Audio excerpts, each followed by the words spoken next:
Hey, what's going on, everybody? I have a question for you. What's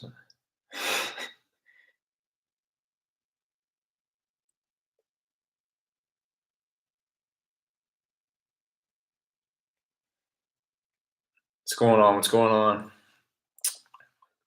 Not sure exactly what I'm getting into this morning. To be honest, I don't feel the best. Um,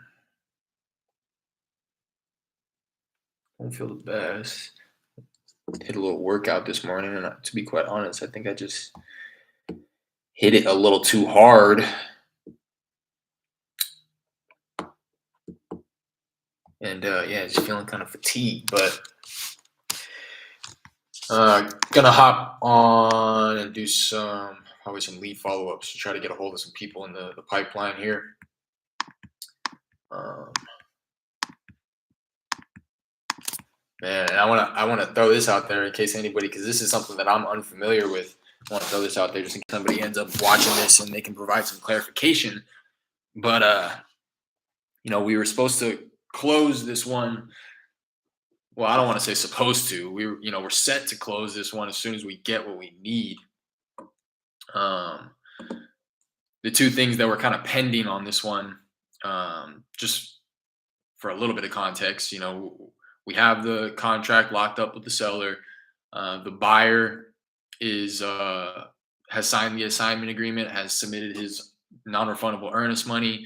The tenants have vacated. A lockbox has been put on the property.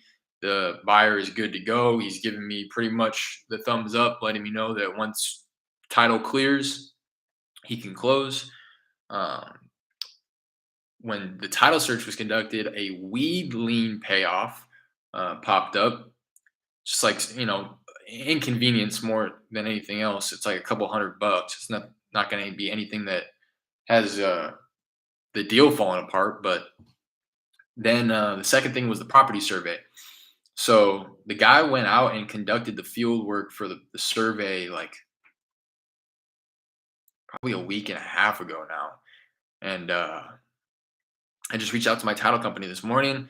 I was asking about the weed lien payoff because the last I talked to my title company, they were waiting on the official payoff from the city, and they were just kind of dragging their feet with it. They were like, "Yeah, we'll get it to you in 10 to 14 days." It's like, oh my gosh, 10 to 14 days just for you to send us something telling us that we have to pay you.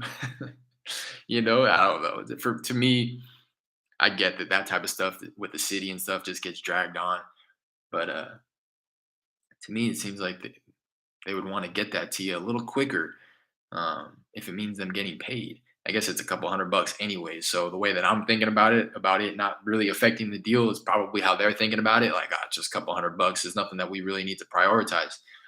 But I had reached out to my title company asking if they had heard anything back from the city, and they replied in reference to the survey, not the lien payoff, right? Because I was asking about the lien payoff, but I didn't specify. I was just like, hey, have you heard anything from the city? And they got to me and they said the survey can't complete due to a bad plat DWG, right? And and this is out in Texas, this is out in Houston, and Hurricane Harvey ruining the docks. The survey will take longer than expected. And he said that he reached out to the buyer to see if he's willing to close without the survey, and that the city owes us an update response by Wednesday on an updated plat DWG. And this is where I'm a little confused and why I bring it to the stream. And like I said, in case somebody watches this and is familiar, that can provide some clarification and some context. I did a little bit of research, a little education on myself. Um, I didn't want to. I could call the title clarification on this stuff, but at the end of the day, it doesn't matter because there's nothing that they can do about it. You know what I mean? They already said that they're going to get a response from the city by Wednesday. I'm sorry, guys. This light I know is bugging right now. Let me just switch up my seat.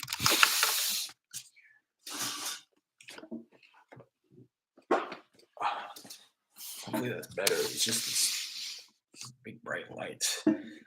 Um, but the way that I understand it is there is a property survey and then a plat. And DWG, the way that I understand it, is just like a shorthand for drawing, like a like a dot PDF or a dot DOC or a dot CSV. It would just be a dot DWG. The way that it's just a format that allows, I think, surveyors or um, people with the city to submit or send files as like layered drawings that outlines everything that you would need to see like on a survey. And the way that I understand it is a survey is more specific to the property and the lot itself, whereas a plat gives you kind of a wider frame picture of like the surrounding neighborhood, right? So based on my title company's response, it sounds like the specific survey of the property or the subject property or the lot can't be completed until we get the wider frame picture from the plat DWG. And that is what, based on my understanding, is received from the city. And he had referenced Hurricane Harvey as well, because I'm thinking if and that's what I guess I could ask for a little bit of clarification on. Is he said it's a bad plat DWG. I don't know if he means it's a bad file or the it's just like not done correctly or what. But and then he referenced Hurricane Harvey as well, I'd imagine, because he's saying the file that they sent over electronically is bad, and they don't have any hard copies, like paper copies, because they were ruined in the hurricane with all the flooding and what have you. And so that he's saying that by Wednesday they're going to get back to us with either an update or some type of response in getting us an updated plat DWG electronic file, because again they don't have a paper file. So that's what we're waiting on. A little frustrating. I just responded to see if they did in fact receive the lien payoff, because if that is the case, then I'm going to um, try to get back with my buyer and say, hey, everything's good. It's just there's a bad plat DWG, and that's just the only thing that's preventing us from closing. Are you willing to close without a survey? So keep your fingers crossed that one, the lien payoff has been received, and two, um, if the city doesn't get that to us quickly, the buyer's willing to close without it. Just like a couple different directions that this can go now, but kind of is what it is.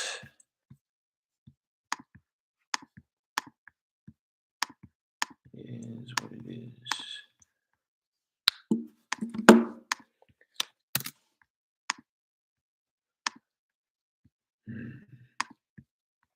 All right.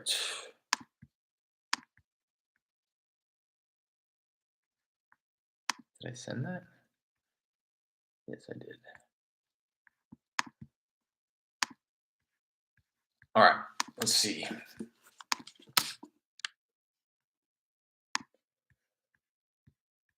Let's see. It's today, the 21st.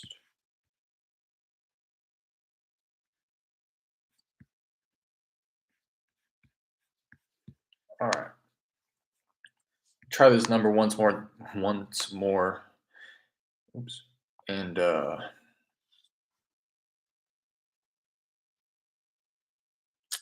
if it's bad, I'm going to go ahead and reskip trace it to see if any other numbers are attached to the property here, because it's been, yeah, bad number.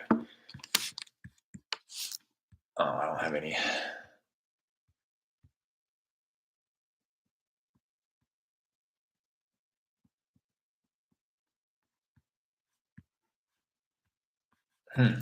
Let's see. So I'm just pulling this up in my batch leads account. There's no address here. Oops. In the system. So I just want to see, I want to search the name. So here we go. Here's an address for her. And here's a couple other numbers. as well. This is this is an update from batch. Shows you estimated rent. No, that's always been there. Why did it have me click to view it? That was weird. Um, Holy shit. Sorry for my language. Um,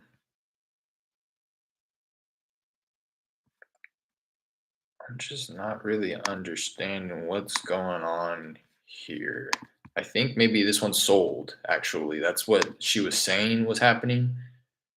Yeah, it just sold a couple weeks ago. She sold it to an American home buyer. Um, an American home buyer sold it to a Mr. Marion on the same day. Or maybe, yeah. It was either a double close or just an assignment to a, I don't know, but this one closed. Um, and I freaked out because I'm in batch and I looked at the owner profile and total properties owned 1,606. And I'm curious to know if, okay, they're not all in his name. Um,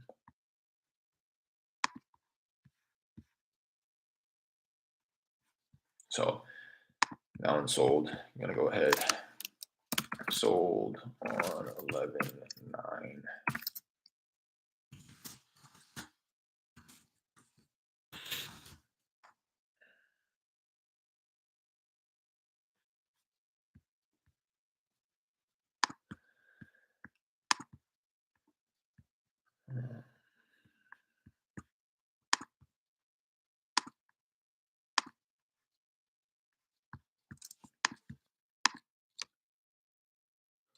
Right.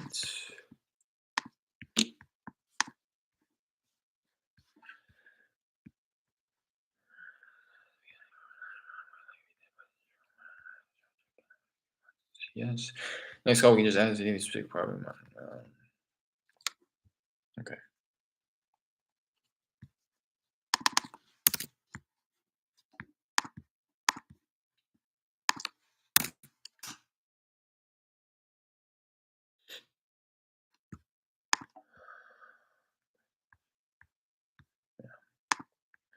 Yep. Yep.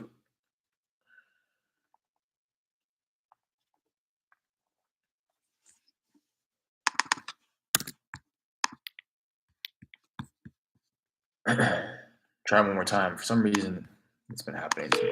Yeah, there it goes. I'm sorry, the person you were trying.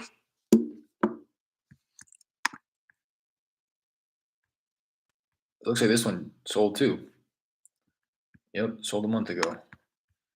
Damn. The fuck? This one sold a month ago. Seller carry too. For 145.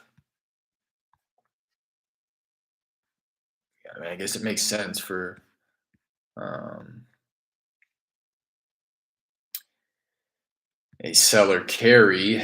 It's pretty close to um, market value. I mean, you probably get 175 out of it if you were flipping it, but that one sold too.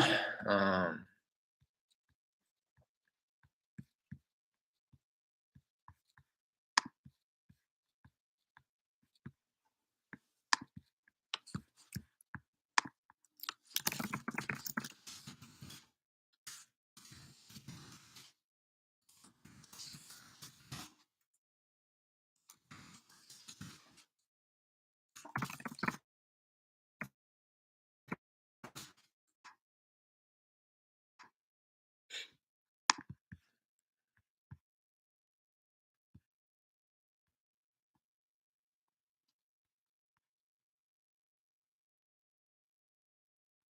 yeah, damn. There's two already that sold. That's crazy. The first two on my follow up here.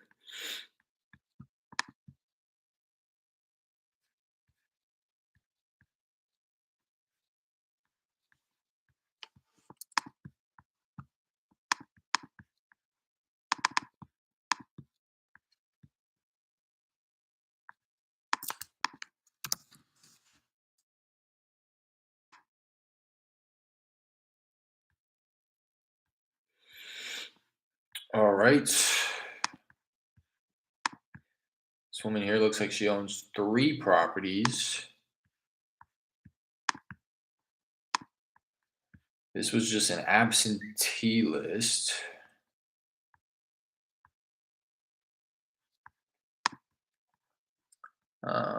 Looks like she does not live in the property. Give her a call.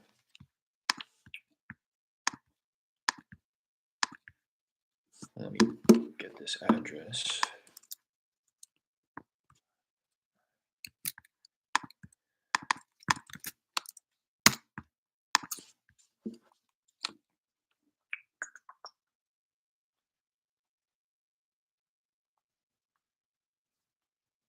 Stand up. Gotta get my blood flowing here.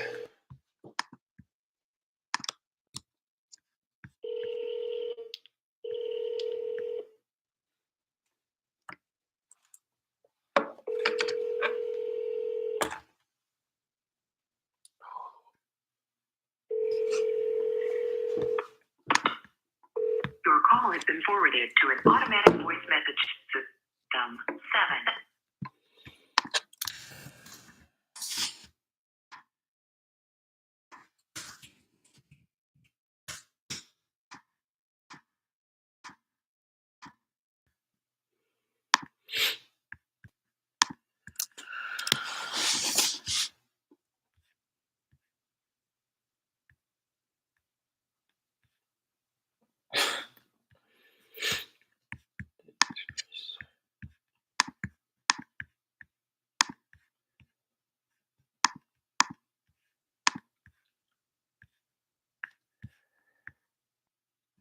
Please see attached.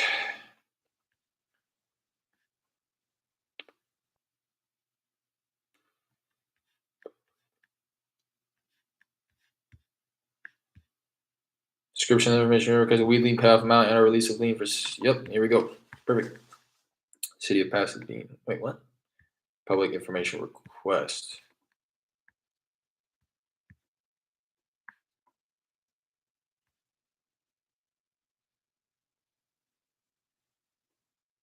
Jesus Christ. Oh.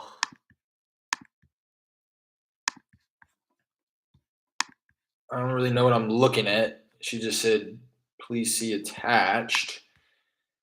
This is a public information request. Um,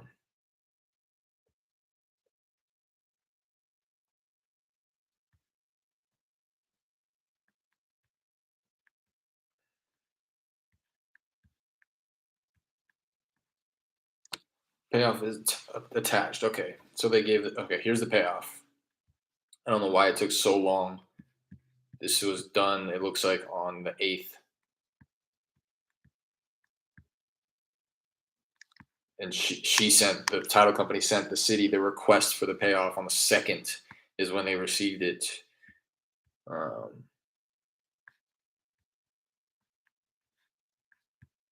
And then on the 7th, they had it ready. I don't know why the hell it took so long. And now it's, gosh, on the, oh my God, on the title search, it was like estimated like 156 bucks was the amount. And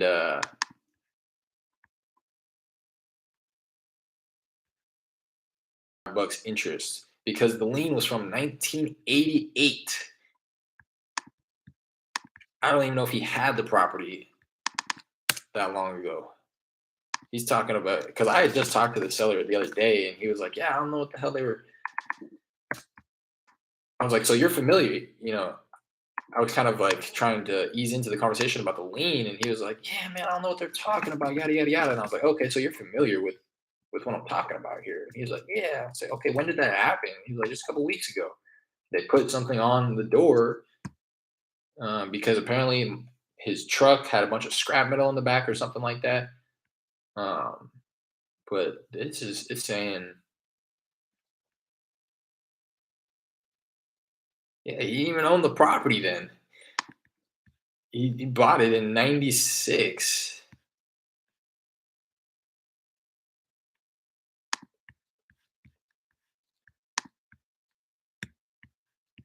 Bought it in '96.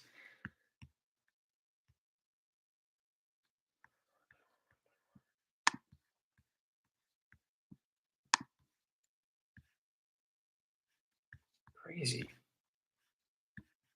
right? He bought it. I'm just like so confused. Yeah, he bought it in '96, 8 years after this weed lien.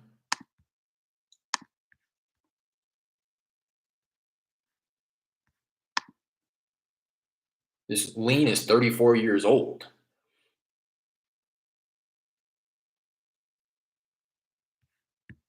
What a trip, man. What a trip. So, yeah, 721 bucks. It's a lot more than I was thinking. So, but we have that. So now I'm going to reach out to my buyer and say, hey, just checking in. We received the lien payoff, but um,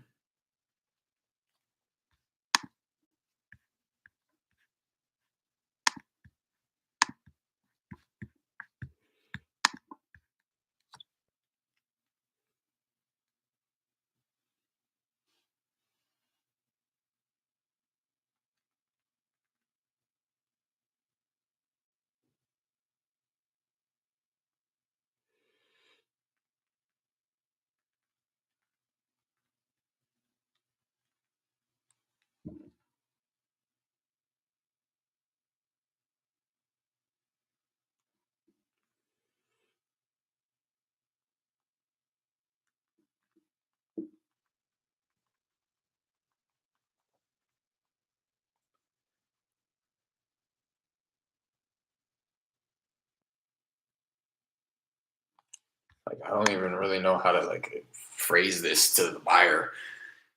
You know, received lien payoff, but apparently that's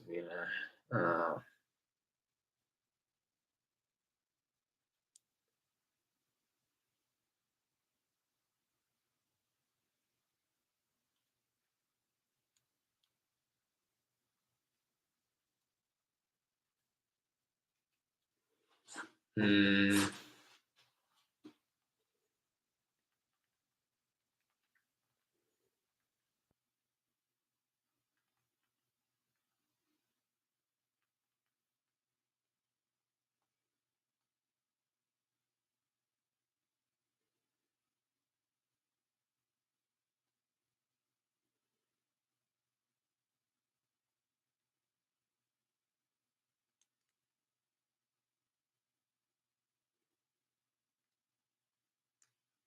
all right. Just reached out to him and said, hey, we got the lien payoff, but apparently the Pasadena's plat DWG was bad, so survey can't complete. Are you willing to move forward without it? So that's one, like I was saying earlier, two things got to happen. One, we got to get the lien payoff. We got the lien payoff. It's a lot higher than anticipated, but we got it. And two, the buyer has to be willing to move forward without the survey in order to get it closed quickly, right? But um, it's like it seems like we'll be able to get the survey completed. It's not going to happen as quickly as we would like. But if he's willing to close without one, then I think we're good to go. We just need to figure out a date. I got to get back with the seller, have a conversation with him about this lien. Because I was under the impression that it was a couple $100, but now that they've given us the official payoff, it looks like interest has been accruing over the past 34 years. So it's not a couple $100. It's more like $700. Still not something crazy that's going to, uh, have the deal falling through. But I got to have that conversation with the seller to let him know that that's going to come out of his end, because he should have paid that. You know, not only should he have paid that over the past 34 years, but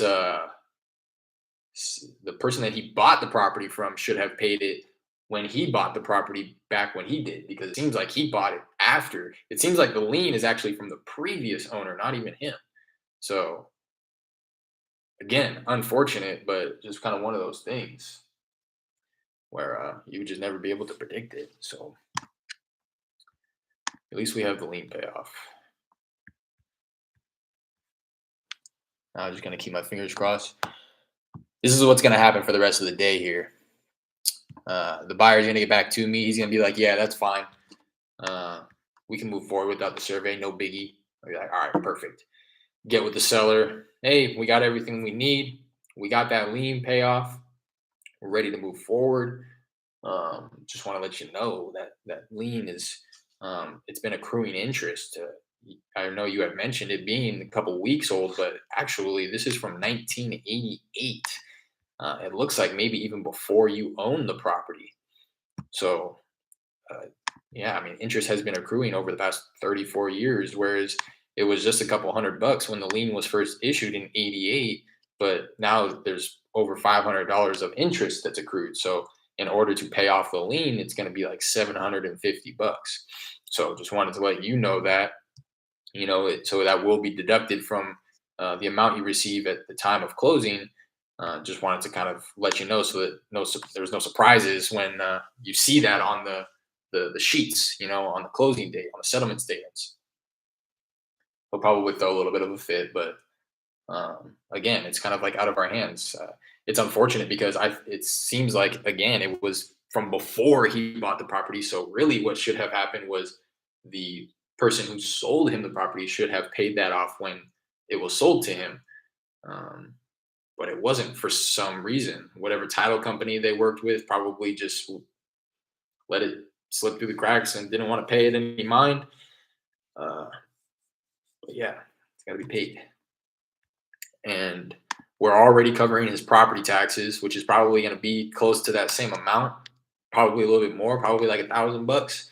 Um, since we're nearing the end of the year here, anyways, he paid a little under 1,000 for last year, just assuming that they went up maybe 10%. Probably looking at like 1,000, maybe a little bit more. That's already we're covering that. It was just part of our negotiations. Something that we gave him, like, all right, we'll cover your property taxes. So we're already covering that, and yeah, it's just something where we can't continue just covering every little piece of expense that pops up here and there. It's just not something that we considered, and it's already laid out in the agreement. It's just again gonna have that conversation. Like in the agreement, it says that the property is to be delivered free of any liens and encumbrances.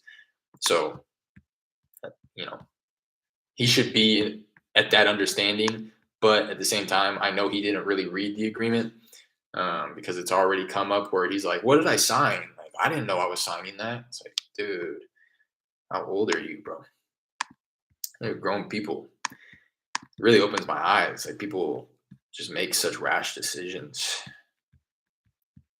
which is like sometimes good for us, but at the same time not, because if they don't fully understand what they're getting themselves into and willing to commit for the process, because a lot of people, like just the lead the other day was talking about like, okay, yeah, I'll sign on he, he was treating the day that he signs the agreement and the day that he gets paid and we close on the property as the same day.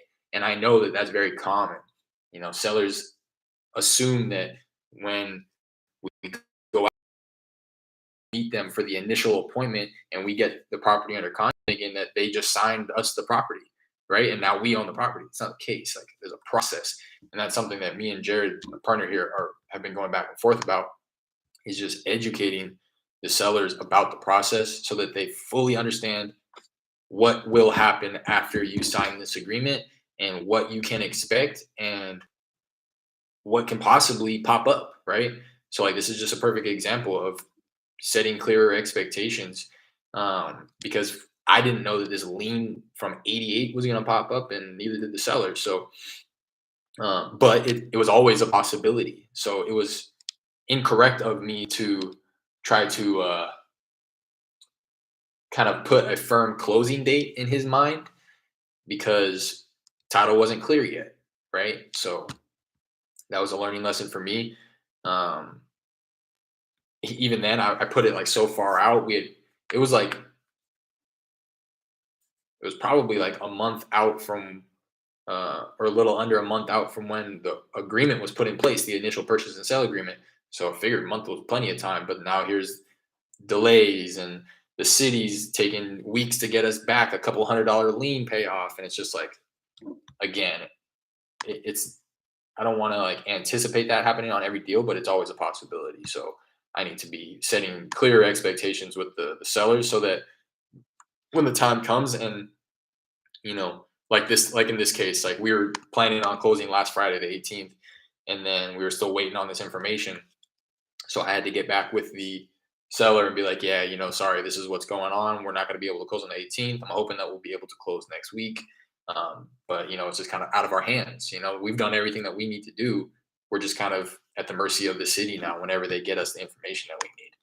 So that's the type of conversation again that I want to be having with future sellers. Like, hey, we're going to do everything that we can to expedite the process, but there's a certain portions of the process that are kind of out of our hands, specifically like information that we need from the city. And so it really just depends on how cooperative they are with us, how quickly they can get us the information that we need.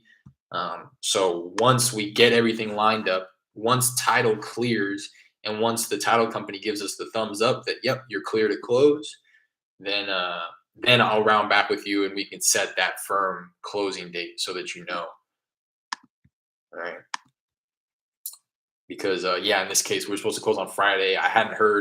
We hadn't heard from the city yet by Wednesday. So I was like, okay, let me give him a call. And I told him, I was like, I just wanted to give you a good enough heads up because he was mentioning his wife taking a day off of work in order to sign and go into the title company and all that stuff. I was like, oh, I just want to give you a good enough heads up because it doesn't look like we're going to close on Friday. So I just didn't want anybody taking time off work or anything like that.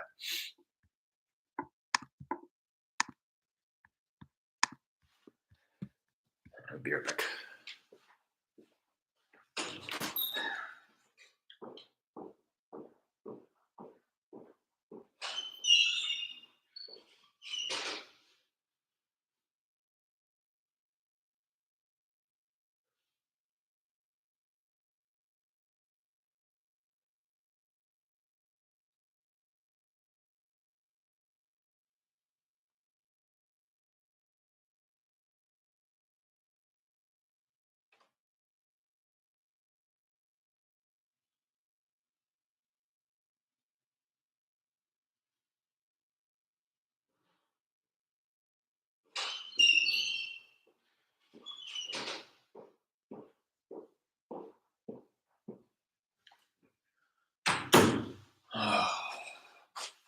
It's always something.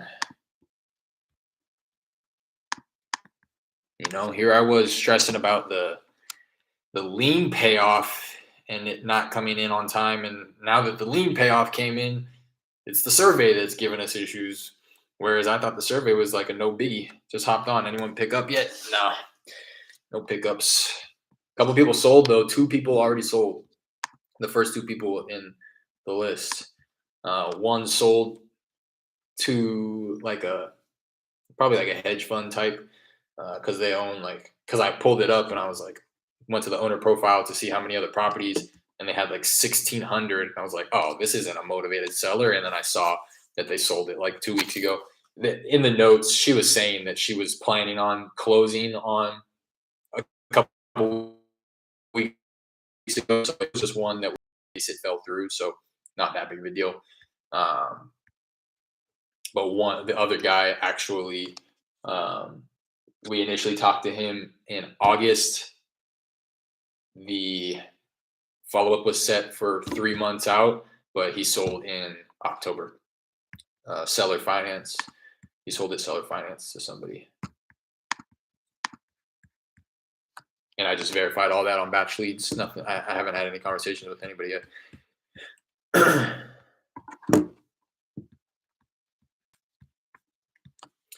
Give this woman a call, Evelyn. She seemed like maybe not necessarily motivated, but that she would entertain something here. No address, but she looks like she has a couple. 323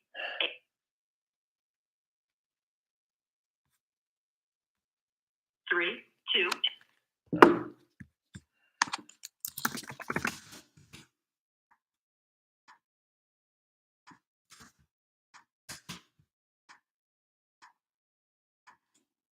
And Jared, I don't know if you had caught that right when you got on, but the lien payoff came in. Uh, the lien payoff came in. I'll do this quickly because I was just kind of going on a rant about it. Whereas it said on the the initial Schedule C, when the title search was first conducted, the lien was like $150. So another learning lesson because I've been throwing it out there to the seller and the buyer, just kind of like in casual conversation, like, yeah, there's a lien, there's a weed lien, it's just a couple $100, shouldn't really affect the deal. It's not going to be something that prevents us from moving forward. But the lien is from 1988, so it was $150 then, but it's been accruing interest for 34 years. So the total amount, including the interest, is like $750. So again, just something else, another variable that was kind of unknown, but I was just mentioning like nothing that I think moving forward we have to like tell sellers like this could happen, but again, just generally speaking, like we just won't truly know until we get the clear to close and title is clear. Oh gosh, is that when he bought it or is it from the previous seller? It's from the previous seller, which is interesting to me, which is because when I talked to him the other day, he was like, "Oh yeah, yada yada yada, that stupid lien." I was like, "Oh, so you're familiar with it?" He's like, "Yeah, yeah, they just posted this on my door." I said, "When?" He said, "A couple weeks ago." I was like, "Oh, okay." Thinking that we were talking about the same thing, but now that I see it, I see the official document from the city of Pasadena here, and yeah, it's from 1988. He bought it in like '96 or something like that. So it definitely would should have been paid off by the previous seller. Um, the title company should not have transferred title without having that paid off, and he had 34 years to pay it, a couple $100. So regardless, it's got to be paid. But that came in, so I just reached back out to Luis, seeing if he's willing to move forward without the survey. Because if he is, then it's good to go. Again, that's on him too as well. Exactly, exactly. So he was probably trying to hide from it, exactly, or something. You know what I mean? Like, or just hoping that he was going to be able to do the transaction with us, like the seller did the previous transaction with him, and just kind of brush it under the rug and hope that the title company is willing to transfer title without it. But it's not the case. Like he was in a uh, I don't want to say a shady transaction, but they just weren't doing everything on the up and up. They could have easily just had a couple $100 paid off.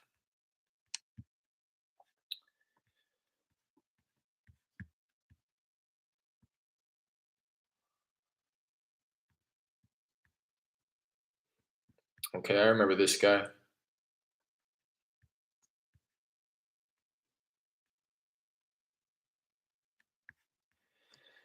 This was a guy really interested. I remember out in Pasadena as well. Um, if you recall this guy, Jared, you were talking with both him and his wife, and then they, after like some real conversation, damn, they sold, bro.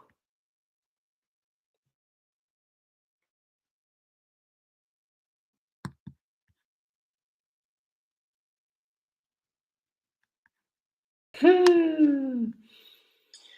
Wow, they sold. Oh no, he was playing with you. Nothing you can do about that. He sold. Uh, he sold a day before you talked with him. This is on Oriole Street, Alfredo. Um, on May 2nd, he said that he changed his mind and that his son is in the Marines and he was just going to rent it out to him. And then we followed up again 3 months later on the 6th of August, and he was like, nothing's really changed. Um, and that he said that if anything ever changes, he'll reach back out. But that was on the 6th of August, and he sold on the 5th of August. Interesting that he didn't just say it, but yeah, he sold that one the day before you talked with him, and he just didn't mention it. So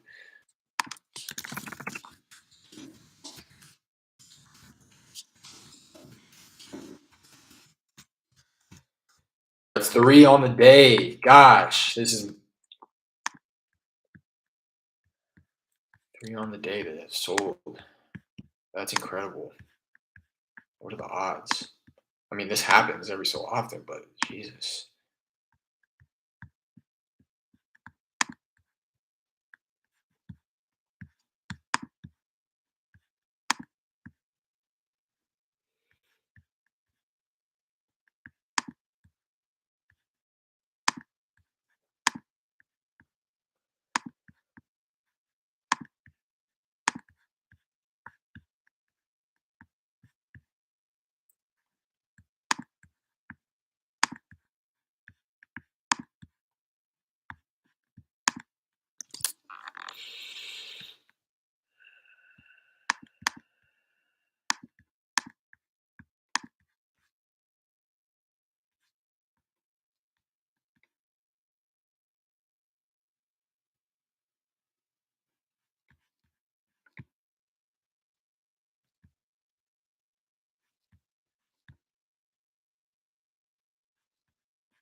Your call has been forwarded to an automated voice messaging system.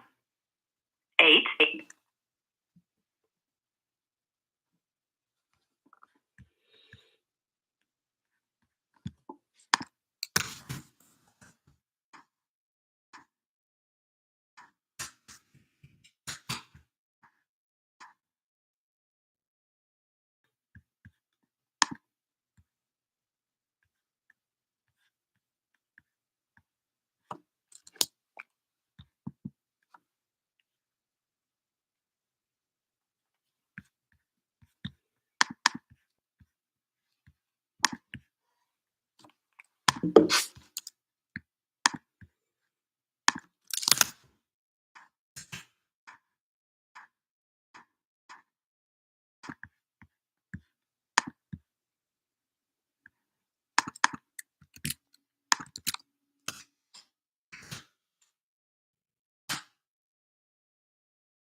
I don't know how to say this. Deitzer or Dutzer Street. I think it's Deitzer. I just looked it up, but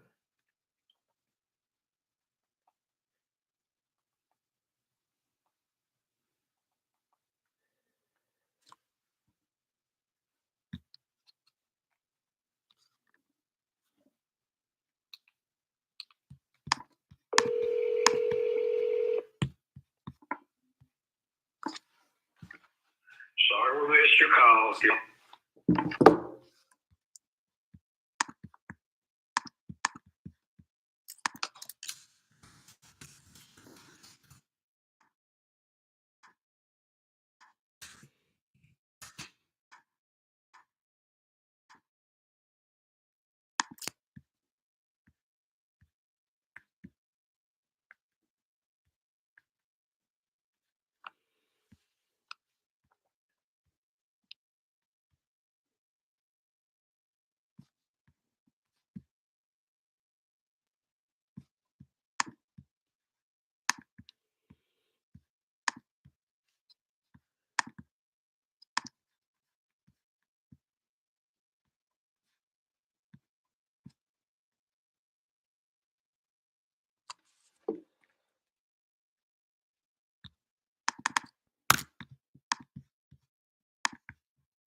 Hmm.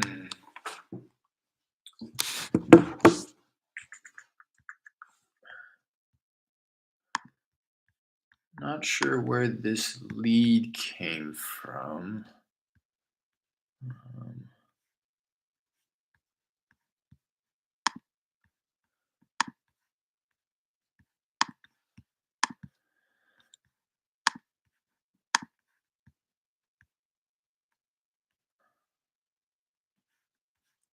and there's no phone number.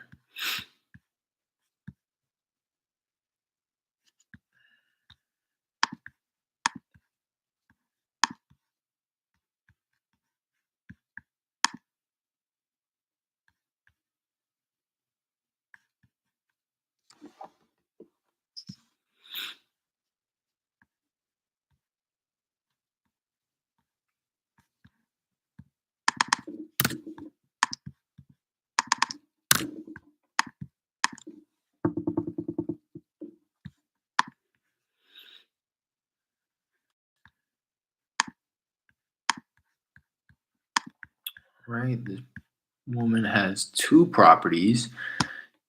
This property she does not own, and there is an affidavit of purchase on it from Harker Homes. I've seen Harker Homes. I've seen that name before. They own a number of properties in Houston. Um, that was from June 8th. Looks like you talked with her August 12th.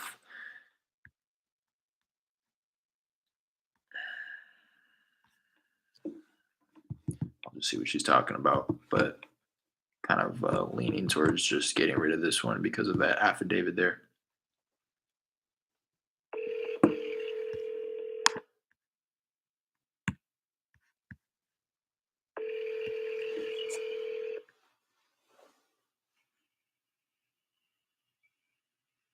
Hello. Hi, Brenda. Yeah. Brenda, how's it going? This is Derek. I believe you spoke with my partner a while back about your property over on Battersea Gardens Drive. Just wanted to round back and see if you still had any interest in selling that place there. No, it's not for sale. Mm. Like keep it for one of my children. I'm sorry? I gave it to one of my children. Oh, okay, okay. All It's right. not for sale. Gotcha. Understood. Well, while I have you, would you happen to have any others that you might consider selling? No, I No. Okay. I appreciate you taking the call. don't. Bye.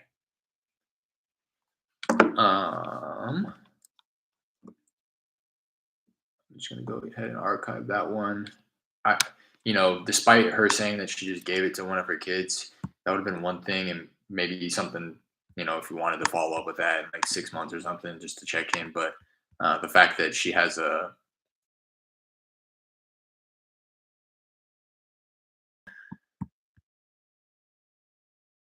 part of the mix as well, I just don't think it's something worth pursuing.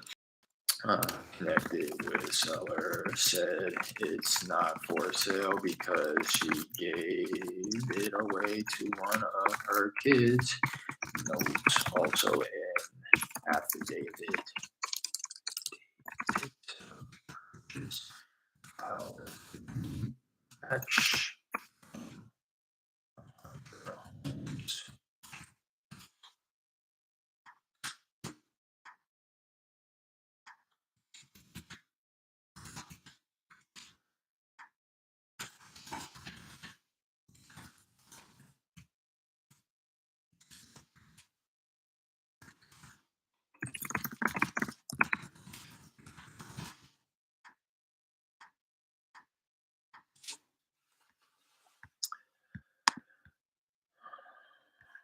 Haverhill, that's the woman that texted you earlier. I'll leave that one.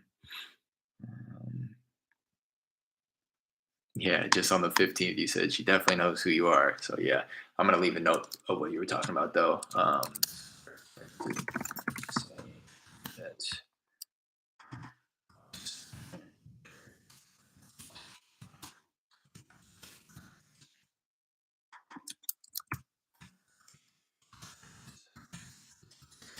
letting him know that she was sick, and she said that she may call you later this evening, right?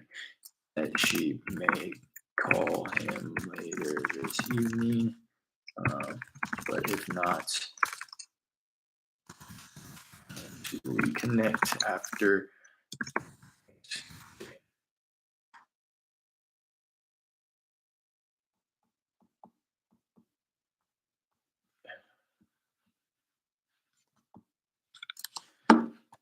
Yeah, see, there it goes again, Jared. I like you literally just sent me that picture this morning, and it's no longer in my chat.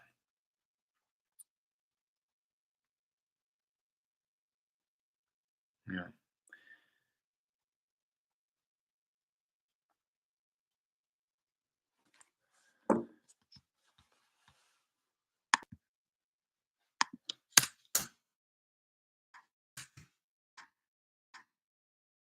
Well, I'll put that due date for later today, but if I recall correctly, she was saying that either she was going to reach out to you later or that she was going to reach out to you after the weekend.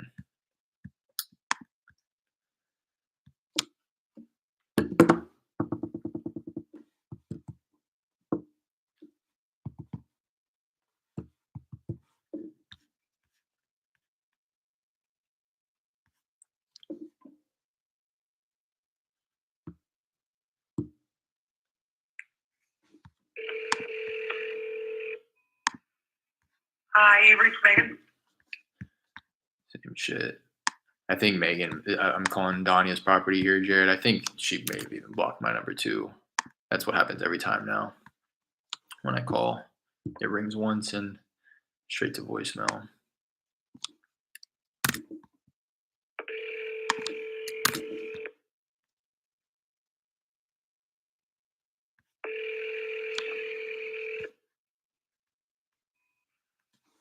Hi.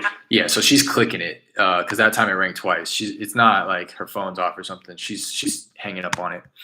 Um,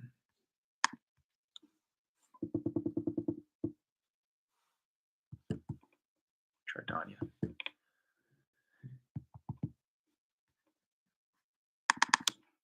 She may be at work or something.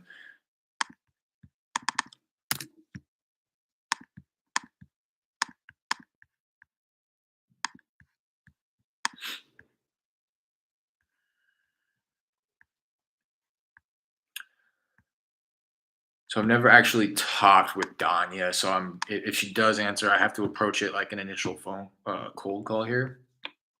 And the person on title is James Dunn. So I'm gonna use that.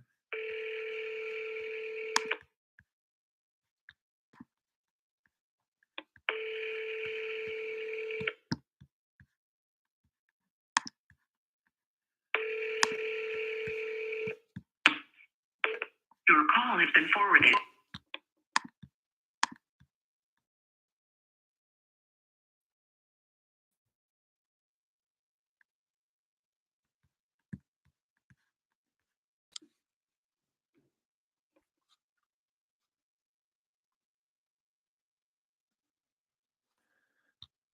They have a lien on their property too.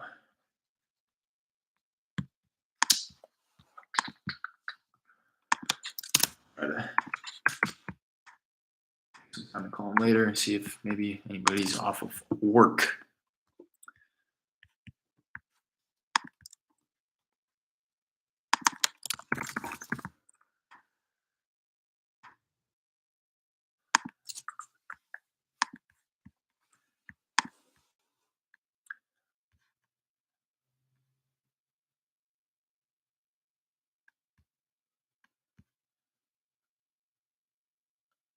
Oh, okay. I remember this lady. It's kind of an interesting lead because she has worked with a wholesaler in the past. Um,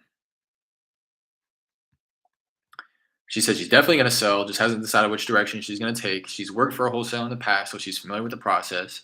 And I put in the note, I was like, she didn't necessarily call me out for being a wholesaler or kind of like throw shade at wholesaling. She just kind of slipped it into the conversation. Um, Son used to live in the property, but he has moved out, which is why she's seriously considering it nowadays because it's just sitting there vacant. But the son had left a bunch of junk in the property when he left. So she's kind of ashamed of how it looks, which is why she doesn't want to list it on market. She's talking and working with her neighbor right now because he expressed interest in buying it and fixing it up and renting it out himself. And she wants to give him first dibs. Um, she's willing to finance it, carry the loan with him, but she just does want a sizable down payment if that's the route that she's going to take. If not, just sell it for all cash. She's getting other offers as well, but doesn't want to commit to anything before having that conversation with her neighbor. I did not make her an offer because it was very clear. I didn't even ask her what other people were offering, or what she was. Just her demeanor.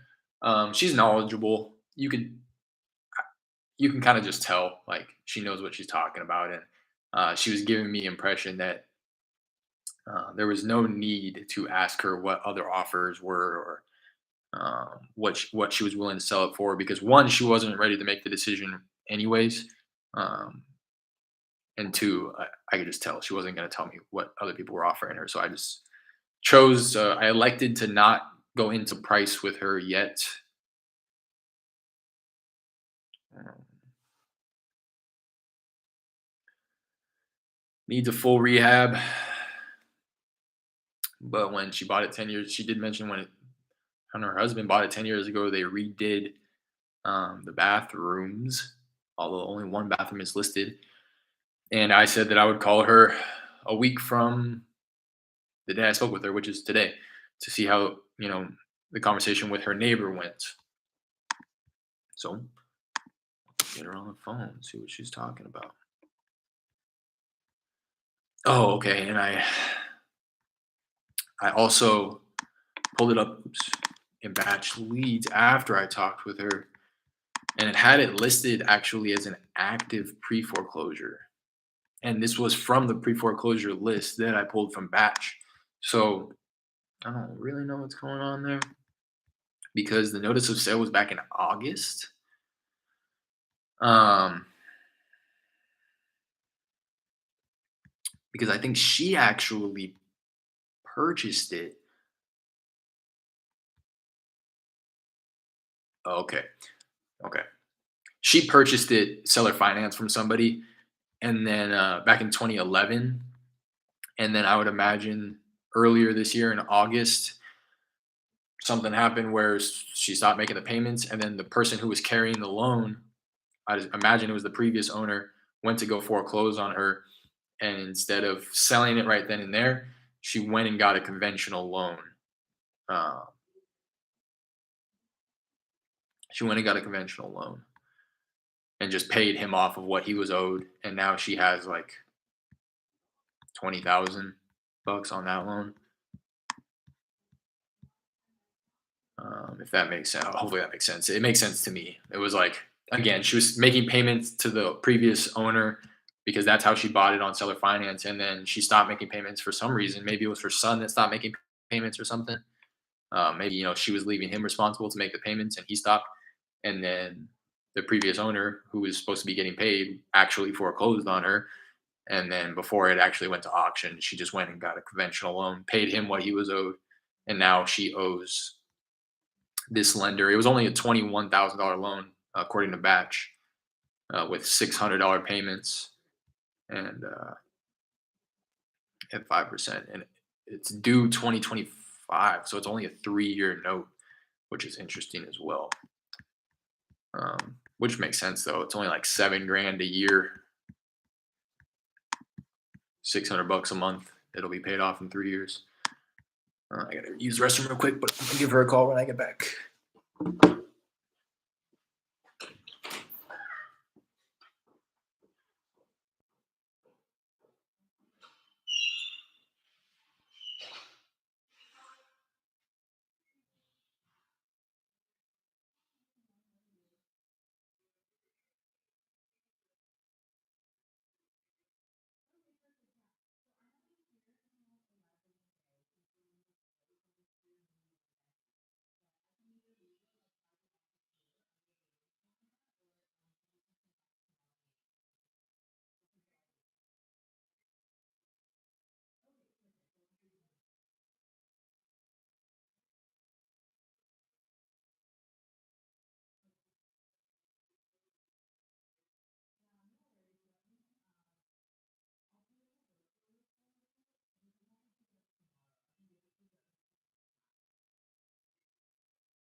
probably should have comped this one because yeah, it's in a different area. I was telling her, I was like, "Oh, we're actually buying something in Pasadena right now, but it's a different zip code and it's kind of in a different location where um,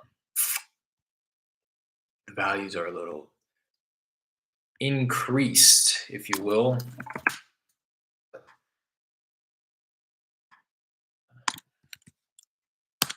I just want to generally see what the Zestimate and stuff is saying.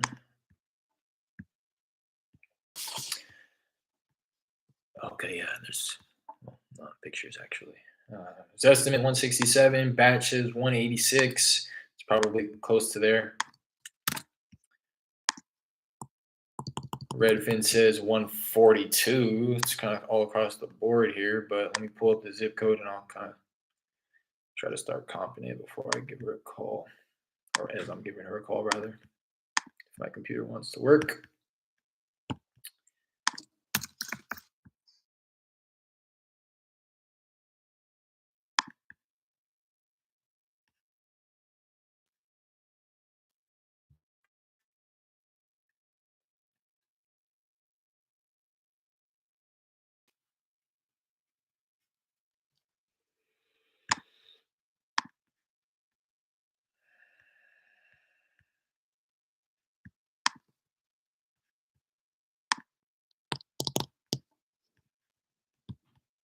Why do I doing so slow right now?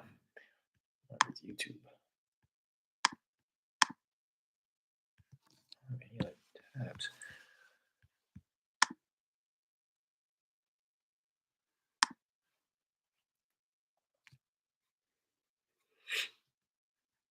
Okay.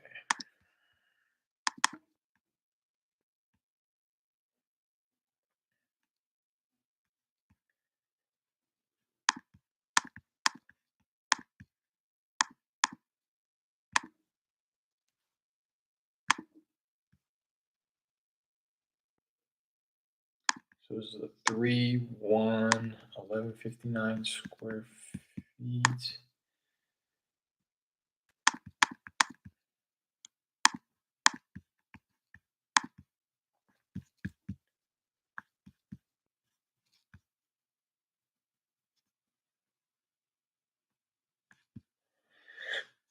Built in 55. Well, let me see what these look like first. 3 1.5, 1156. It's like rent ready, kind of a kind of like a decent rehab, but nothing crazy. That one sold for 171.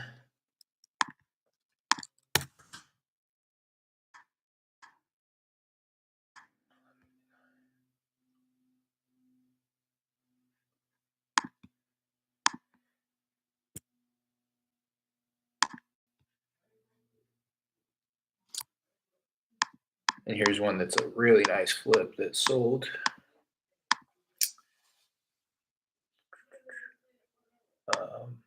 Listed at least for 200. So just kind of goes to show you there's some others that are going over 200 as well.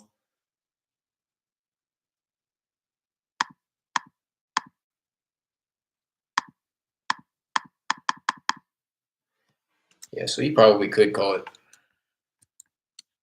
200 ARV, just play it safe.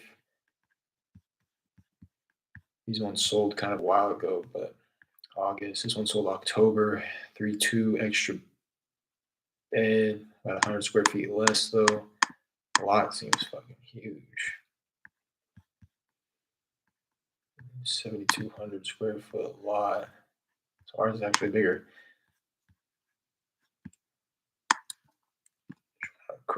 Quickly throw these up in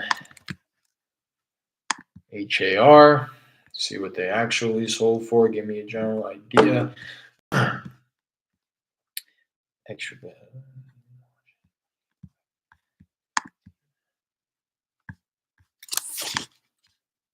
Come on.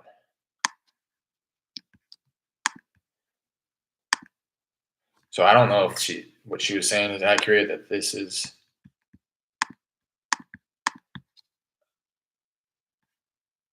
oh wow. Well, I don't know if you're still watching this, Jared, but it looks like Edgar may have changed his password for HAR. It's not letting me log in anymore. So I'm just going to go ahead and assume this one sold for what it was listed at, 210. Man, this isn't even a flip. I'll just call ARV 200 to play it safe.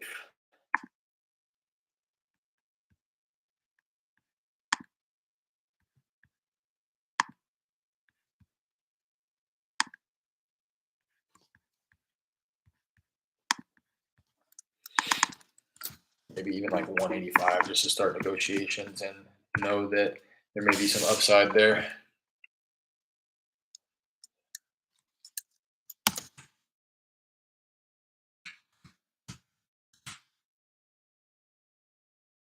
Like 120 minus rehab.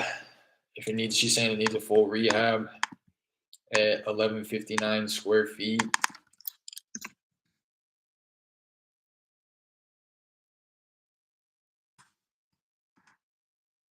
Call it like a 50,000 rehab if there's no foundation issues. Would I say 120? Probably looking at like 70 grand, which would still have her walking with like 50,000. So, and that's exactly what we got this one at too, right? Yeah, because I have ARV around the same, but it may be higher. So we may be able to go upwards of like 80 for it. Anyways, let me give her a call. Wasting time. I logged in earlier. You might have to close the tab and retry. Let me try right now.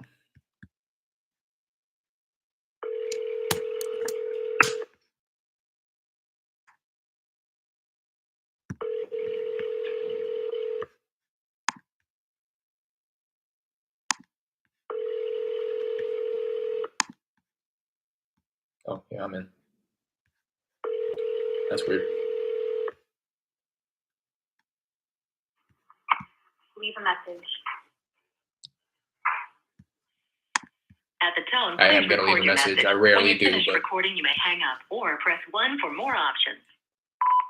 hey, Maria, how's it going? This is Derek. We had spoke last week about your place over on Chestershire Drive. You had let me know that you were kind of talking with your neighbor, allowing him to, have that conversation with you, giving him first dibs essentially at making you an offer and seeing if you can work something out with him before you open it up to other offers. So just wanted to round back with you, see how that conversation went with your neighbor, if it did in fact happen.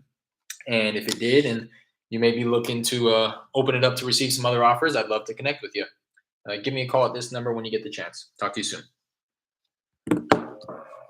Yeah, it allowed me to log in. That was weird.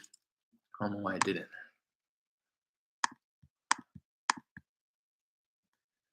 So let me see what this one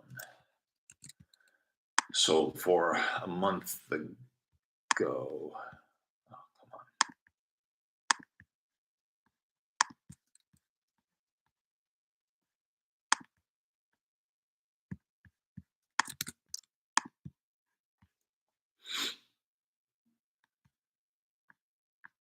So it sold for asking. Sold for asking. It has an extra bath, a little bit less square footage. I think ours probably 200 safely. ARV. Um, it sold for asking in like 30 days. I have another one.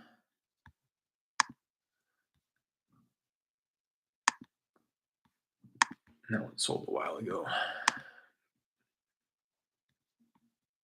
That's what I'm looking at. And this one sold in August.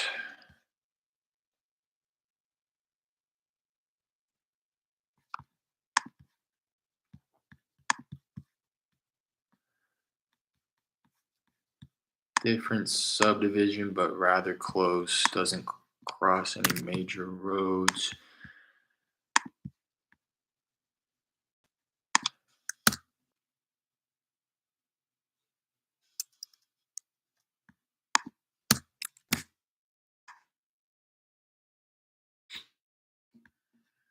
And this one sold for 200.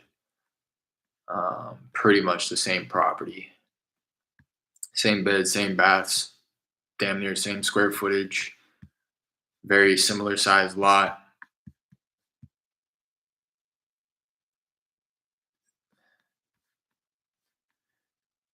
It sold under asking though. It was listed 225, ended up selling for 200. Makes sense. And I just want to see when it was built. I'd imagine same year built, all that good stuff. So I'd call ARV 200.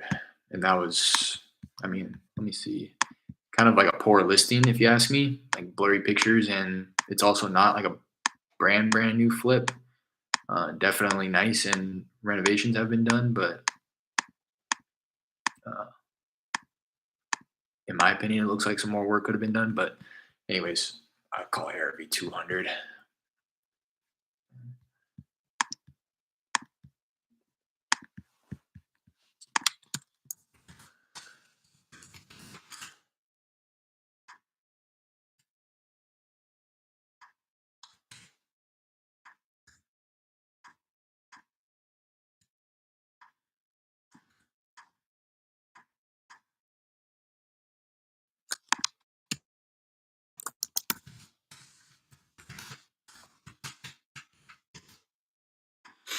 So that being said, we could probably go upwards of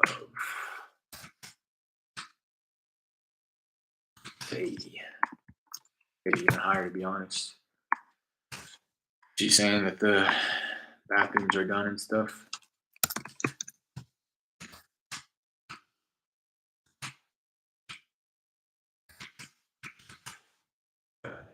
Safe bet there. Higher if we want to cut into our assignment, but basically identical to Myrtle's. I don't even know the numbers on that one anymore. It's been so long. Thank you for reminding me, though. I wanted to email the eviction team right now. I'll do that.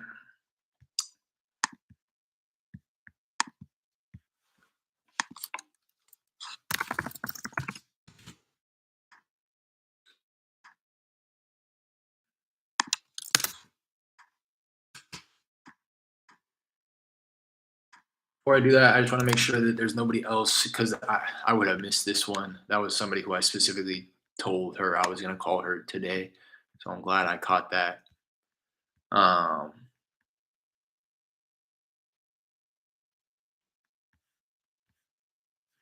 Talked with this guy in September.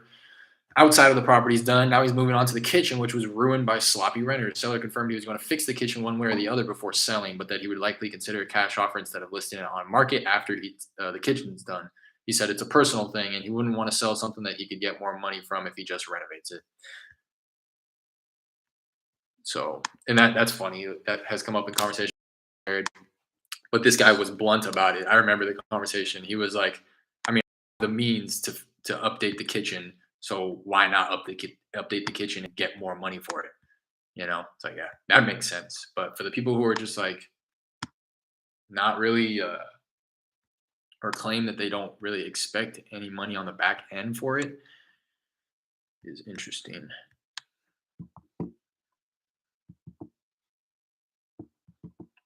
He asked for a call in January. I spoke with him in September.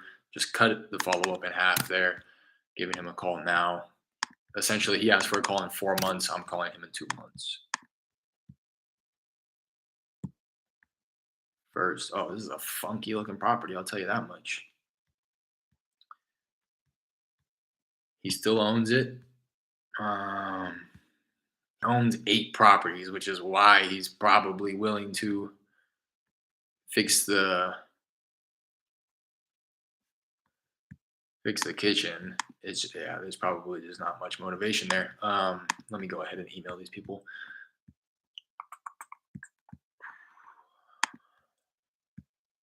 I wanted to say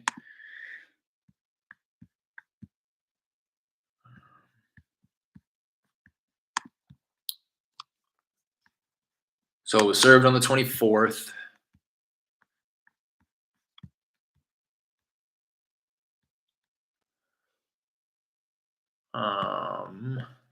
They were telling me the notice will mature on the 26th, which is I think Friday, Saturday.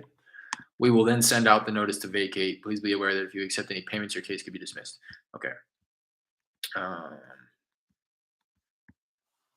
say page.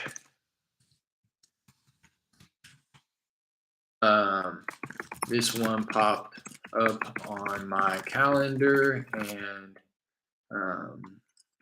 noticed, and I was reminded that the 30-day notice was set to expire in a few days on the 26th. I want to kind of ask what their plan is. What are the next? Say you had mentioned serving the notice to vacate once the 30-day notice expired. Will that be served on the 26th as well?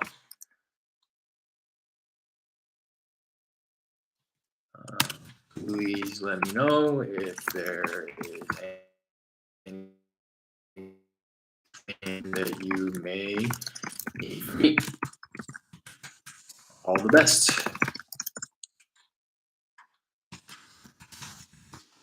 There's a bubble on my calendar, and I was reminded that the 30-day notice was set to expire in a few days on the 26th. You had mentioned serving the notice to vacate once the 30-day notice expires. Will that be served on the 26th as well? Please let me know if there's anything that you may need from me. All the best.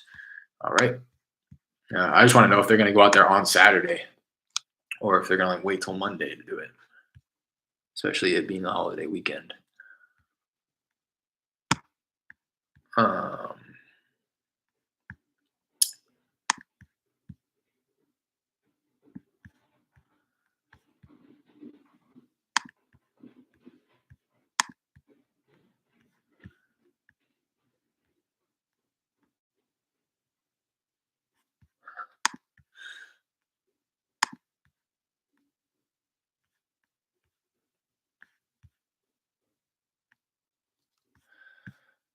All right, this is a little bandit sign lead.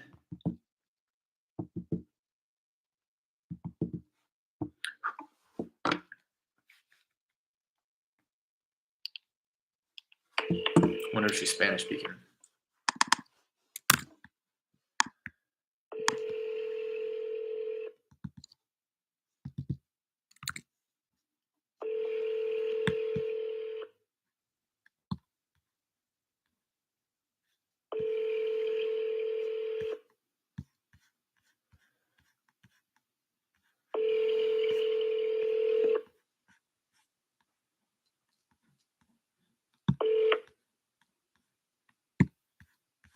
Please leave your message for 8.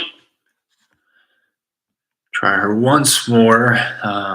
Yeah, it looks like house built in. It says 09. It looks like 08 on Zillow. And it looks like she may have bought it back in 2015. The source was auction.com. She might have bought it at auction in 2015. Let's see on batch leads. I'm going to try her once more.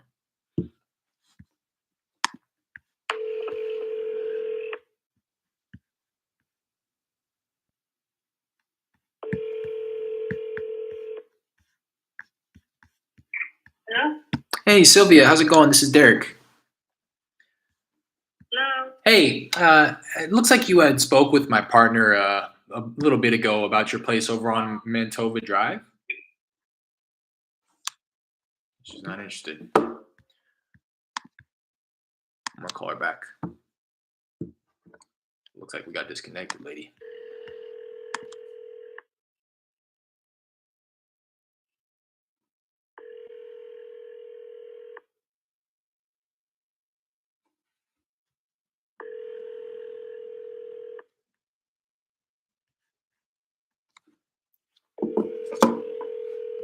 All right. I'm gonna set this one out like a couple weeks. Connected with seller once Eric started mentioning her speaking with his partner and the property. She said, "Oh, I don't know."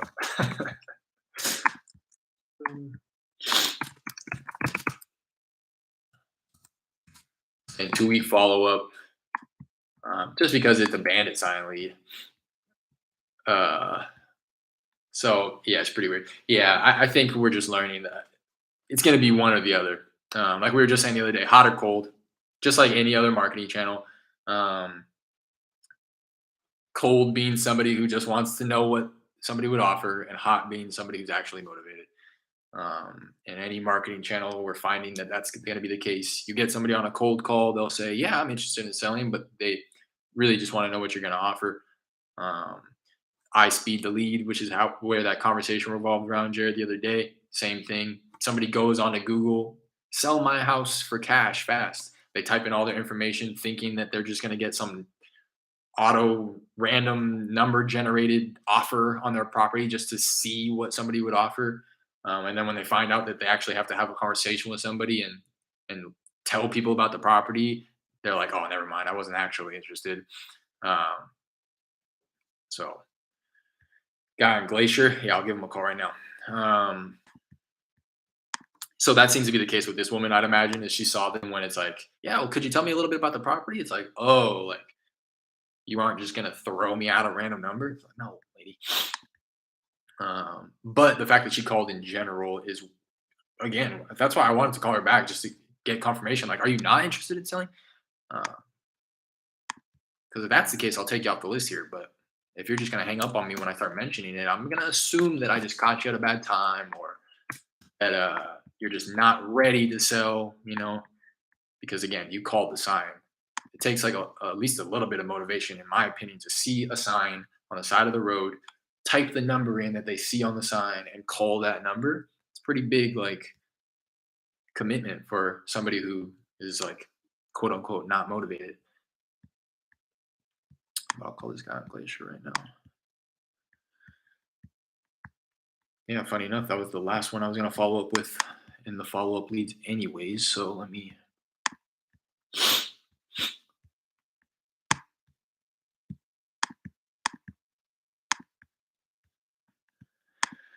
So what's going on, man? What's going on with this property, bro?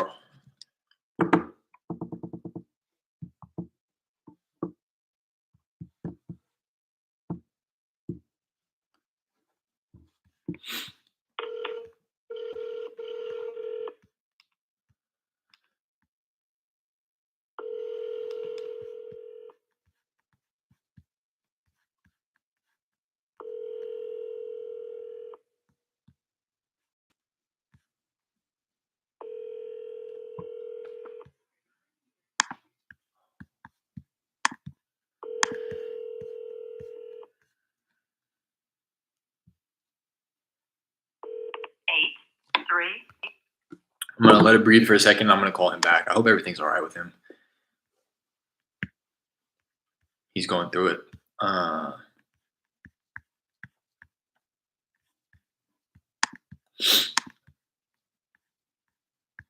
me try him one more time.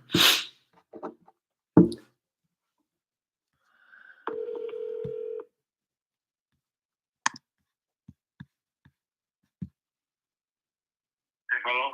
Hey, Jim, how's it going? This is Derek. Oh, what's up? Hey. I didn't catch you at a bad time, did I? Yeah, I'm kind of tired up right now. Oh, okay. Yeah, I was just giving you a call about the place on Glacier. When would be a better time to give you a call? You can hit me. I'll hit you back. Okay. All right. Sounds good. Huh? All right. Appreciate it. He'll hit me back. It's James. I know it's James. Jim is short for James, Jared. And when he called me the other day, he said, "Hey, it's Jim." So that's why I called him Jim.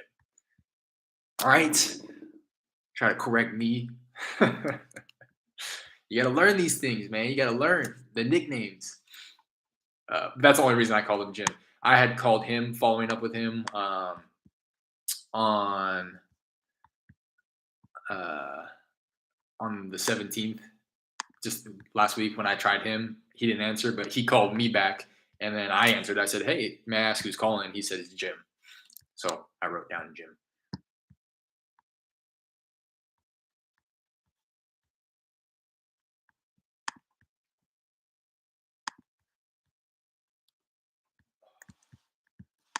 connected with seller, said he was caught up at the moment and said that he would quote unquote hit me back. And Derek asked when he should follow up. Um, I'm gonna go ahead and set the follow up 2 days from now. He's motivated. He's highly motivated. We're not too far off on price. We're $25,000 off on price. We're at 90. He's at 115. I think we can maybe go up to net. Um, so, but if he's willing to do it at 100, I think it may be at least worth the shot to set the appointment for sure. Although you already went on the appointment. What's the condition like over there? He's just saying that to get off. Oh, for sure. He just doesn't want to talk about it. What's up, OG? Fish room. What's up, man? Yeah, he for sure just doesn't want to talk about it. He's, knowing his situation. Um, for everybody who doesn't know the situation, obviously he's a lead where I think he's a bandit sign lead as well. Called the sign a couple weeks ago. Jared had talked with him. Actually went on the appointment that day, and then he was asking 130, and it was just not. Needs like a normal rehab. Yeah, I think that's kind of what I'm anticipating. That day they went on the appointment. 130 is what he was asking. We were going to be like 80, 90. I quickly comped it here. We made normal rehab. I'm assuming just like everything, but no like serious foundation or anything like that. So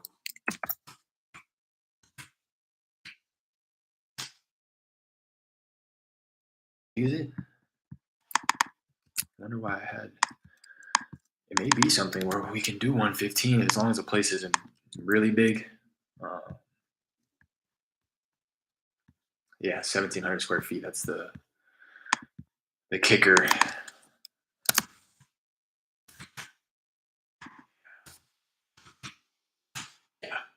I think buyers would probably come in at like 100 for on the low end, and then more realistic buyers are going to come in at around 105 to like 120, maybe 130 on the high end, but probably 50 to 60K since it's like 17. Yeah, exactly. I just did it 60K to be conservative.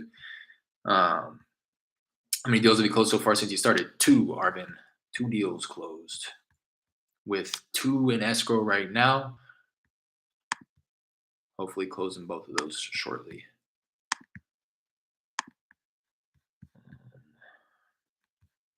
But I mean, ARV. I'm running it pretty conservatively, or not like pretty aggressively too. Whereas like I could take 70% of ARV and then do I guess it's pretty much the same thing.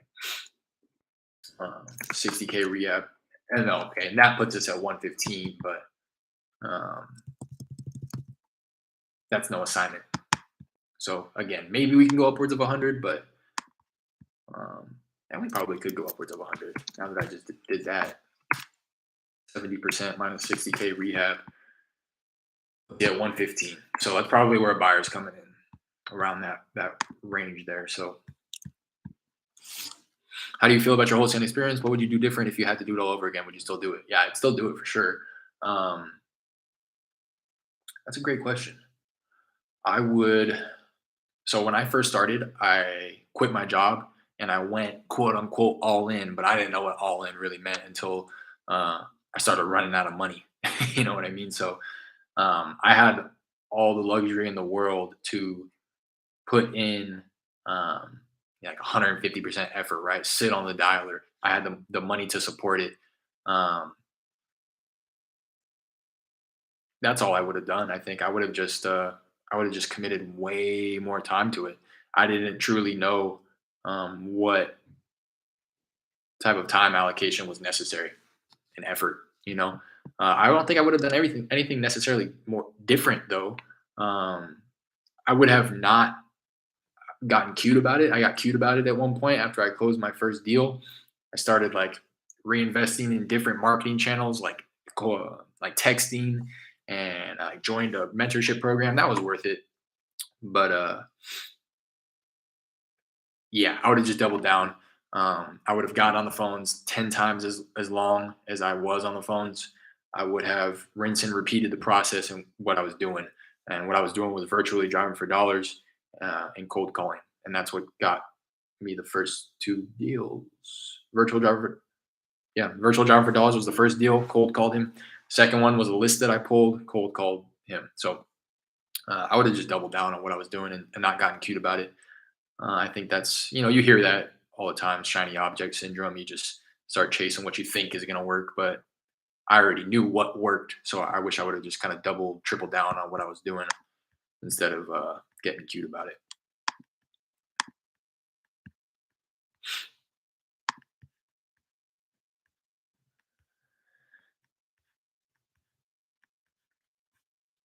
Yep. 115, 130 probably. I say we max go up to 100. Yep, exactly. That's what I'm thinking. But overall, OG's Fish Room, my experience is, was exactly what I think I needed it to be, and is still what I need it to be, which is, if I'm speaking honestly, very humbling. And yeah, I think I wouldn't have. Well, that's not true. I would have had it go a different way, but I know that it happened the way that it happened, so that I could take things away from the process and my journey.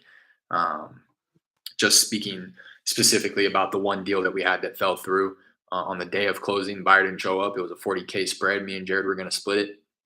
Both going to take $20,000 down, and buyer didn't communicate, didn't show up to the day of closing. Seller cut us out, went with another buyer, and all that good stuff. And I was we were just talking about this the other day. I was sick. Honestly, I was sick about that. It had me feeling horrible for like weeks. Um, but I think it was necessary. Now, there was so much to take away from that. And I'm glad, the first two, I think the first two deals that I did, I was honestly lucky. Um, Not lucky in a sense where like they just kind of came out of nowhere, but lucky in a sense that they happened quicker than what how do I say this? With the amount of effort that I was putting in, there was no reason that I should have gotten those two deals. It was just kind of like, like a law of averages. If you sit on the dialer for 10 hours, you're going to get some leads, even if they're the last two people that you talk to, you know, or they could be the first two people that you talk to, and then you don't get any more leads for the rest of the 10 hours. And I think that's kind of what happened on my first two deals is like, I got lucky in a sense that I just so happened to stumble into a motivated seller and figure it out. Somebody that was willing to take, the cash offer. And I say lucky with quotes because I still put in the work, I was still doing things, but now I realize, on the grand scheme of things, the law of averages and how much truly needs to be put in order to do deals consistently. How long have you been doing it? So I quit my job March of 2020. I didn't really think about going into wholesaling until like the end of 2020. I started dabbling with the idea end of 2020, making hand dials end of 2020. Beginning of 2021 is like again when I really like quote unquote started doing it. But even then, um, I wasn't really doing it. And then got my first deal July or August, so about 7 8 months in to me like really half-assing the business, and then the second deal came a month later. Um, so and then now it's been, yeah, over a year since then, with many deals that have fallen through, and uh, many lessons learned. Do I have VAs? No VAs. No VAs. No VAs. I had some cold callers at one point. Again, got cute about it. That was something else that I probably would have changed. Um, got the first deal or whatever, and I think I might have even gotten those before my first deal. It just started getting cute about it, as opposed to just putting in the work and learning the skill sets that are necessary. Now it's like I'll talk to anybody. Like you know what I mean. What do you think is the difference between you and so-called successful wholesalers? The amount of time. It's all truly the amount of time commitment. Um, Time commitment and consistency. Like right now, I'm getting ready to hop off because I got to go make some money to pay the bills. Um, and that's why I say I was financially set up when I had quit my job, but I was too lax about it, and I whereas I should have used that as an opportunity to really go hard, and just didn't. Again, another huge learning lesson, but it's just a time commitment. OG, me and Jared have this conversation often. We'll hear quote unquote successful wholesalers like you're talking about making live calls. To be quite honest, and it's well, no, I was gonna correct myself, but I am gonna really kind of gas myself up here. I'm better than them on the phones. You know, you talk to enough people, you run into enough motivated sellers. It doesn't matter. I read a quote somebody posted on a Facebook group a while back that said, "You can say all the wrong things, or you can say all the right things to an unmotivated seller, and what am I trying to say? You can say all the wrong things to you can say all the right things to an unmotivated seller and not get the deal, and you can say all the wrong things to a motivated seller and still get the deal." Essentially saying you talk to enough people, you're going to run into somebody who doesn't care that you've haven't done 100 deals before, or that you don't, actively flip 10, 15 deals a month. Like if you can solve their problem and they like you, uh, you're going to get the deal. And that's why I say really what sets me and so-called successful wholesalers apart is just the time commitment, truly. The time commitment and the consistency that's put into the business. Because you sit on the dollar for 10 hours a day, you talk to enough people, it doesn't matter what you're going to run into that one motivated seller, it doesn't matter what you say to them. That's kind of like my first deal, to be quite honest. Um, it was like essentially a one call close. I called, talked to the wife. She was like, "Yeah, we're interested. Call tomorrow when my husband's home." I called the next day. I said, "Hey, what's up? Tell me a little bit about the property and maybe your situation. What's going on?" He said, "Derek, we're going into debt. We need to sell. Yada yada yada." And I was like, "Oh shit!" Like he just started spilling the beans, and I was like, "Well, I can offer you 58,000." It wasn't as simple as that, I pre-qualified him and stuff, but he was like, 58,000. That's great. Like was hyped about it, and it was a $15,000 spread that, or $12,000 spread that split with my JV partner. So it just like goes to show you, like there's people out there who are just like waiting for somebody to call them and solve their problem. And then there's going to be a lot of people in between. I heard Todd Toback say that if you imagine just like all the sellers out there, and then there's a fence in the middle. There's people on one side of the fence who are never going to sell to you. Those are the people who curse you out when you cold call them, yada, yada, yada.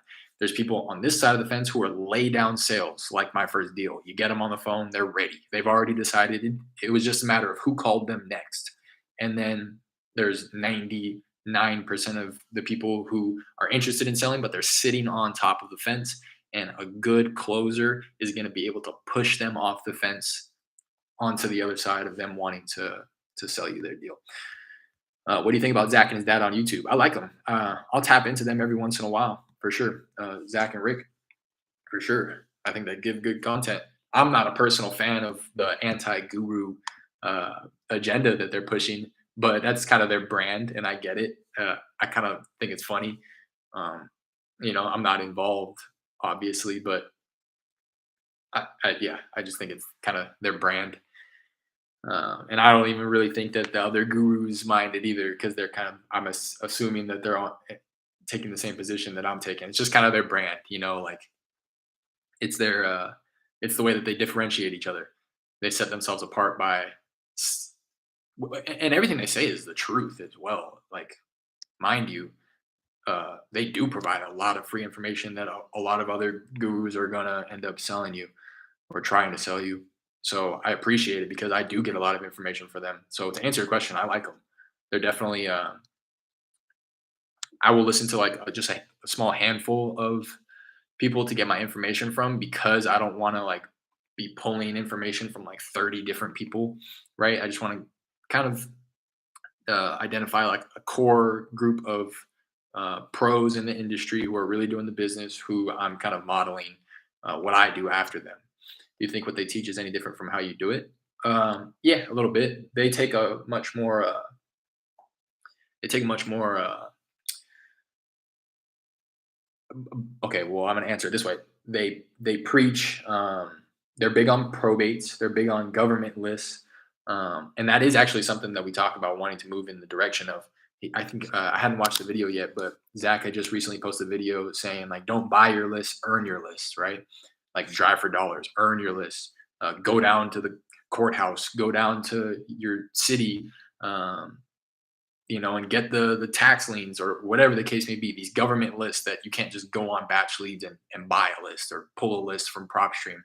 Those are the ones that you're going to call through and you're going to get answers from the seller, cursing you out because everybody calls them. But when you earn your list and you kind of take a more sweat equity approach, you have much better conversations with people and there's still motivation there. Me and Jared were just having this conversation the other day. I forget where I saw, but like there's like hundreds of people that still get foreclosed on like every month within our county that we market to. So it's just like amazing how these people are still getting foreclosed on when to us as wholesalers, investors, we kind of are at the lens of gosh, cold all the time, and we got to kind of win the people over um, who are already getting called by all these people. And at least me personally, I didn't realize that there are still hundreds of people out there that probably aren't even getting marketed to, that are getting foreclosed on, that are in these distressed type of situations. And that really opened my eyes. And that's what they preach is like finding the blue ocean, if you will. Uh, not over here where everybody else is fishing and where the sharks are swarming, but here's a little pond over here where there is still people. And in fact, the sole fact that nobody else is fishing here, there may be a whale in this pond and nobody just doesn't know it. And you say that analogy to say like there could be a $50,000 deal in this little pond over here, but it's a smaller pond, you know. Uh, and they also preach driving for dollars a lot too. I think that's something else that I want to get back into is virtually driving for dollars for sure. Again, that's how I got my first deal. November 26th is a Saturday and we are closed. Please be aware that it would go out on Monday. So the notice to vacate is going out on Monday. My buddy has a decent sized wholesaling operation and he just hired a bunch of people to cold call with 20% commission only compensation. Interesting. So you're talking cold callers or acquisition people. And if it's cold callers, I'd be interested to know if he's cutting a 20% commission. I mean, obviously, if the deal closes, right? That's an interesting structure. I've never heard that.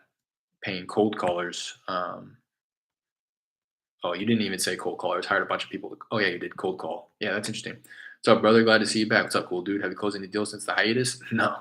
No deals closed. A lot of deals falling through. That's for damn sure. But got 2 in escrow right now. Feeling very good about the both of them. Feeling very good about the both of them. So keep your fingers crossed. Go ahead and drop a like on the video. Subscribe if you haven't already to kind of wish us luck with those closing. But that's what's going on. Kind of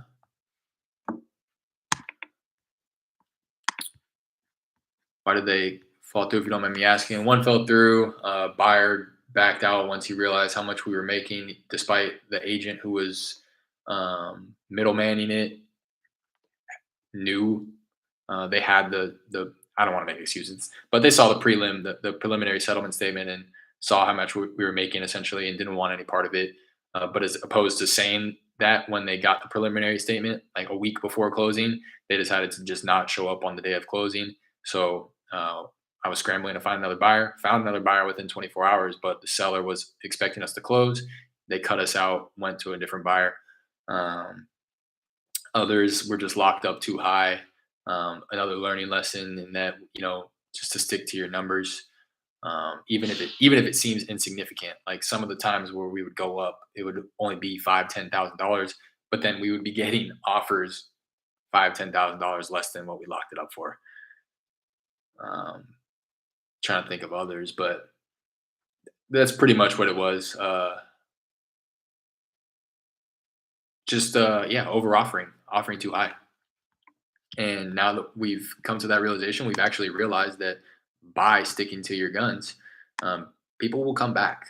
You can't be afraid to lose the deal because people are going to round back. The one that we have under contract right now, the guy called me after a year. I called him last year. I didn't even remember him. I just a random phone call. He's like, "Hey, you had called me last year. I wasn't ready to sell then, but now I am. Do you want to buy it?" Yeah. Um, Another one. Well, okay, yeah, for that guy, he was trying to be stubborn about his asking price, and I was like, "Well, this is the best that I can do. Let me know." And he's like, "Oh, I'm talking to somebody else." I was like, "All right, let him, go do your thing." You know what I mean? Talk to those other people. Let me know. And he's like, "All right, I'll call you in a week." No more than 30 minutes went by. He calls me back. Yeah, I don't want to waste time with them. Like, I'll just move forward at your offer. Okay, you know what I mean? And just that happening really opened my eyes to it, and um, realized that if you stick to your guns, not only are you going to keep that spread there that you need in order to dispo it to a buyer, but also, what was I going to say? Keep that spread there. But it's like, yeah, you chase the dog, they run away. You run away, the dog chases you. And with that profound quote, I'm going to leave you guys with that. I'm going to head out for the day. Appreciate you guys hopping in here, tapping in. Probably be back. Well, hey, at least you're getting things under contract. Yeah, for sure. There's learning lessons and all those, cool, dude.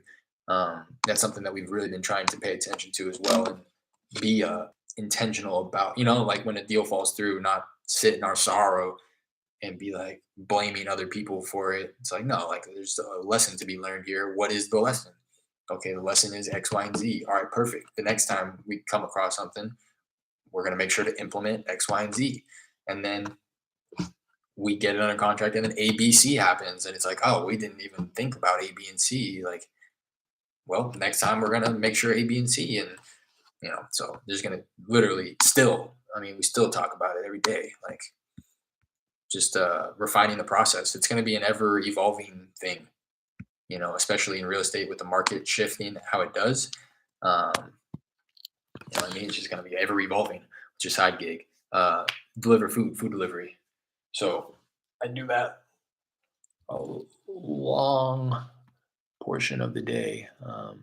So I'm going to kind of hanging out with you guys a little too long today, but I got to cut because it's lunch hour and that's where the big bucks are at. Big bucks. But appreciate you guys again. I'm going to skedaddle.